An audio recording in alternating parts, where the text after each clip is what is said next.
ఓటర్లు అర్థం చేసుకోవాలని మనం చేస్తున్నాం. పార్టీ ఎవరికి అన్యాయం చేయదని కూడా ఈ సందర్భంగా నేను చెబుతున్న సమయం వచ్చినప్పుడు చేస్తాను. పార్టీని మనం నడపడం లేదు.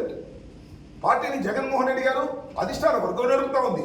నేను నడుపుతున్నాను, ఆయన నడుపుతున్నాడా? ధర్మం కాదని కూడా ఈ సందర్భంగా మనం చేస్తున్నాను. పార్టీ ఐక్యంగా ఉంటుంది. మంచి కాంబినేషన్.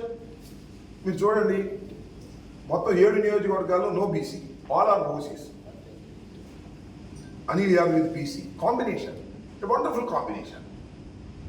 ఈ కాంబినేషన్ అద్భుతమైన, నేను అనుకుంటా మన మొత్తం 25 పార్లమెంటరీ నియోజకవర్గం ఉన్నాయి కదా.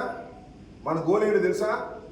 25 పార్లమెంటరీ నియోజకవర్గాలలో ఏ నియోజకవర్గానికి కూడా నరసరావుపేటకు వచ్చినంత మెజార్టీ రాకూడదు, మందే ముందుండాలి అనేటువంటి ఉద్దేశంతో మనం ఇవాళ ఎన్నికల రణరంగంలోకి వెళ్ళబోతున్నాం. ఖచ్చితంగా ఫస్ట్ వస్తుందని కూడా ఈ సందర్భంగా నేను మనవి చేస్తున్నాను. ఏ నియోజకవర్గంలో రానంత మెజార్టీని మనం 7 శాసనసభ్యులుగా ఉన్నటువంటి అభ్యర్థులుగా ఉన్నటువంటి మేము గట్టిగా ప్రయత్నం చేయటం, మీ అందరూ సహకరించడం ద్వారా తలమానికగా ఉండాలని ఈ సందర్భంగా నేను కోరుకుంటున్నాను. అదే పద్ధతుల్లో నియోజకవర్గంలో ఉన్నటువంటి ప్రజానీకం కార్యకర్తలు గట్టిగా పనిచేయాలని కూడా ఈ సందర్భంగా నేను కోరుకుంటున్నాను.